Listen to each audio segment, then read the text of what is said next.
Friends, ഇന്ന് എൻ്റെ 5ാമത്തെ birthday ആയിരുന്നു. ഞങ്ങളത് സെലിബ്രേറ്റ് ചെയ്യാൻ വേണ്ടി കേക്ക് ഷോപ്പിൽ പോയി. കുറേ നേരമായിട്ട് കേക്ക് വരുന്നില്ല ഗായ്സ്, അതാണെങ്കിൽ സങ്കടം. ഞാനൊരു ചോക്ലേറ്റ് കേക്കിനാണ് ഓർഡർ കൊടുത്തത്. കാത്ത് മടുത്തു ഗായ്സ്. ഞങ്ങൾ പിന്നെ കുറെ ഫോട്ടോസ് എടുത്തു ഫ്രണ്ട്സ്. അപ്പോഴേക്ക് എൻ്റെ കേക്ക് എത്തി.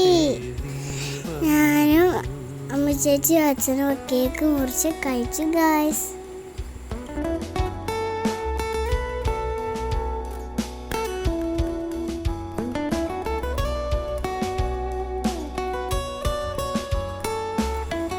അമ്മയും എനിക്ക് കേക്ക് തന്നു. അമ്മ എനിക്ക് ഉമ്മയും കൂടി തന്നു ഗൈസ്. അങ്ങനെ ഞങ്ങൾ എൻ്റെ ഈ ബർത്ത്ഡേ വളരെ നന്നായിട്ട് ആഘോഷിച്ചു.